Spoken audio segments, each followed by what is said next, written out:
Yo, what's up mga ka-jeep trip at mga ka-jeepers? Magandang araw sa inyong lahat. Nung day 3 ay sinamahan nyo ako kay Bulado para ipatanggal yung kalso sa hanger sa likurang molye ng ating unit. At syempre, ipina-refresh na rin natin dahil yung mga stainless parts medyo may mga kalawang na. Ngayong araw naman ay samahan nyo ako kay Saldi Calibration dahil papalitan natin ang injection pump na nakakabit sa ating unit.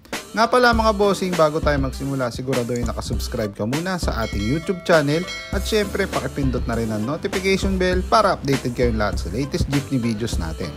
Kaya tara, samahan nyo ako kay Saldi Calibration para sa day 4 ng aking project jeepney. Yun mga bossing, at dito tayo mga kay Saldi Calibration. Ayan, so dito tayo kumuha ng pamalit na injection pump dahil injection pump ng ating unit ay may tama yung rotor. So kung ipapagawa, papakalibrate pa, gagastos ka din. So parang anong nangyari is buti na lang meron silang nakatabi na unit na injection pump para maging kapalitan ng bago. Kaya binayaran ko na lang yung nakatabi nilang unit doon. Tapos ayun, pinalitan na nila. So mamaya ayusin na nila para may kabit na. Ay, oo. Diyan mo. Parang putol na. Dali mo na ron. Dali mo yung apat dito. Para mapagpilian. Sige, thank you. Pero siguro to, ang layo nito. Kaya nga iba nga. Tsaka iba, kaya pala ganun siya. Ito yung lumang injection pump na bossing. Ayan. Ito yung may tama sir, no? Ayan. Sira. Ang sira niya sir, rotor. Rotor, no? So ito yung ipapalit mga boss. Ito yung magiging kapalit. Pang eagle din to sir, no? Oo, eagle. Rotary. Yun mga bossing, chinek muna nila Boss Saldi yung nozzle natin dahil may isang pirasong naiiba. Kaya pinahanapan muna niya to ng kapalit. Nga pala, imbis na ipakalibrate, pinapalitan na natin yung injection pump natin dahil sira pala yung rotor nito, kaya pala masakit sa mata yung usok ng ating unit. Konting info lang mga bossing, ang Saldi Calibration ay isa sa mga pinakamatagal na calibration center dito sa Novaliches. Dito rin nagpapakalibrate si Boss Jason ng kanyang injection pump para kay Woodstock. Pero yung mga ganyang bilog kasi, 6061 yan. Pag mga flap ko ganyan. Pero yung dalawa, pwede na doon yung dalawa. Pwede. Parapan mo ng dalawa.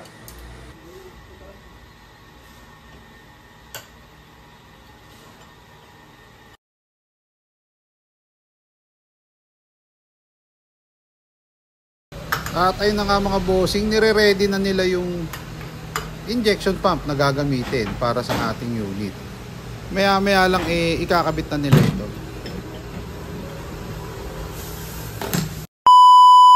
Ang turbo. Kinabit na yung turbo.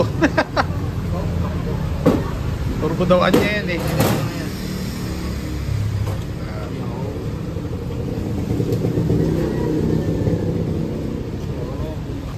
Yun mga bossing, at sinimulan na nilang ibalik yung nozzle.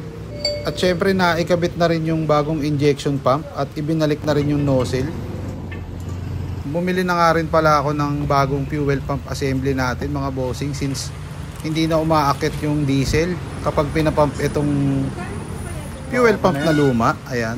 So ayan, halos kaparehas lang yan mga boss. Dito lang yan kay Drew Eco Auto Supply sa may General Luis. At naikabit na ni boss yung ating fuel pump assembly. Siyempre tinatry na nilang i-start para malaman kung all goods ba yung nabili natin bagong fuel pump. Ayan. So far okay naman. Wala naman naging problema mga boss. Kaya naka-start na kaagad siya pag akyat ng diesel doon sa fuel pump.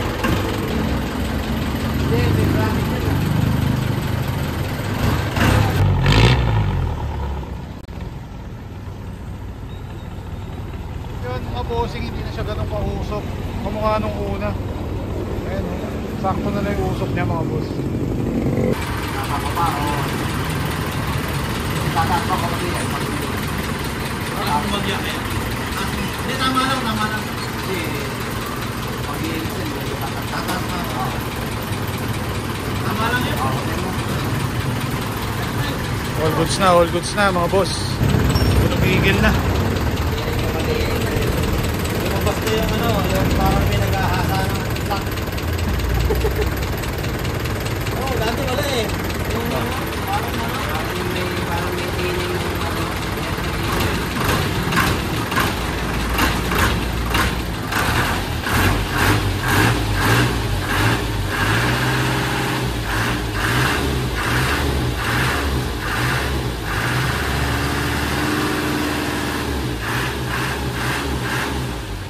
Sarap ng tunog.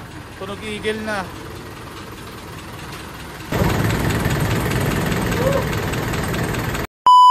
Siyempre, kasama natin si Bossing. Si Bossing yung isa sa mga gumawa ng injection pump natin. Sir, shoutouts. Baka may mga babatiin ka. Shoutout sa mga taga-Cagayan dyan at saka mga gumagawa natin mga sa calibration. Yan. Sir, gaano katagal na kayo dito sa Sandy? 10 years. 10 years. Ayan. So sa mga gusto magpagawa, saan natin sila matatagpuan? Saan natin sila makikita? Dito sa may ano, Brosay Street.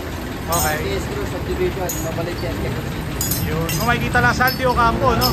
Saldi, Ayun, Saldi Calibration. Yan, okay. O, yan. Bossing, maraming salamat. Solid kayo, sir. Shoutout. Baka may papatiin ka pa. Okay na. Yan mga bossing, ang ganda na ng tunog, mga bossing, ang tining na. Noong una kasi parang medyo nagsa-spaceway yung mga minor niya, gano'n, parang iba yung tunog. Ngayon is lumabas na yung tunay na tunog ng Eagle 4BD1 o pari mga bossing. Ayan na siya.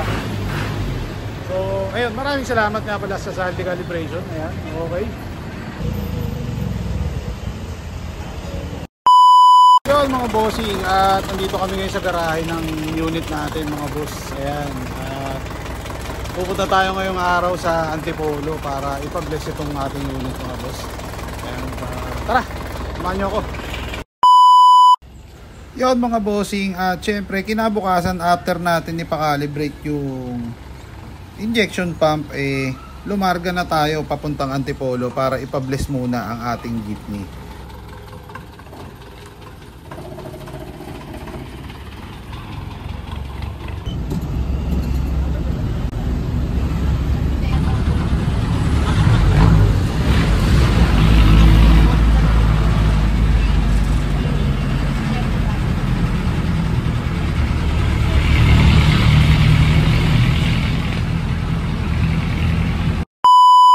Yun mga bossing, at dahil linggo ng araw na kami ay nagpa-bless, sa tabing kalsada lang pinabless muna dahil puno ng parking ang Antipolo Cathedral mga bossing.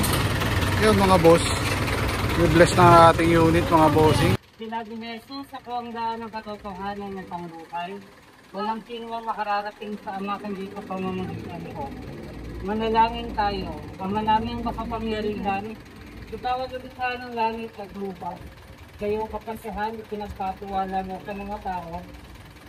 Ang mga dapat gampanan sa daigdig na ito. Ipagkaloob mo sa mga maglalakbay, pamamagitan ng sakyang ito ang paglingap ng kaligtasan ng banal. Sa kanilang pagkaroon sa gawain man sa paglilibang. Iyong kadamang Kristo kasama sa daan bilang Panginoong nabubuhay.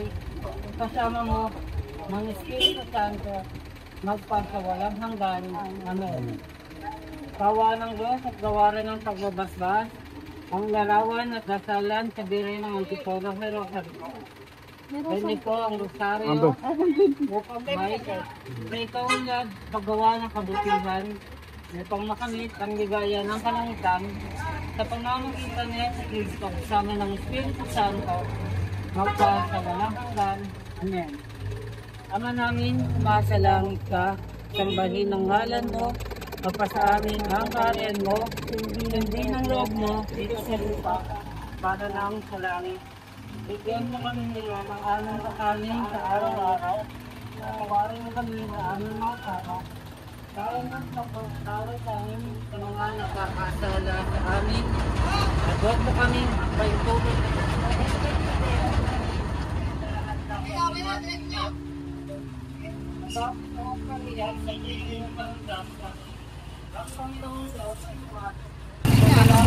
Makasalanan. Dahibla no?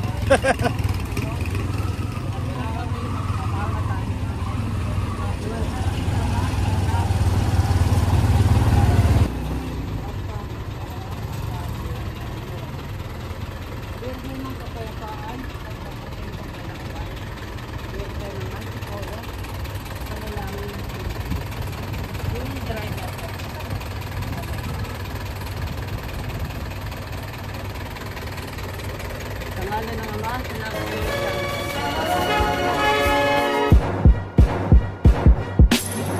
Yon mga bossing, at syempre medyo bibitinin ko rin muna kayo sa ating day 5 dahil ang day 5 natin ay pupunta tayo kay Team Kulatog para ipangat ang mounting ng ating makina since napakababa ng pagkaka-mounting nito. Kaya tara mga bossing, kita-kit sa day 5 ng ating Project Jeep.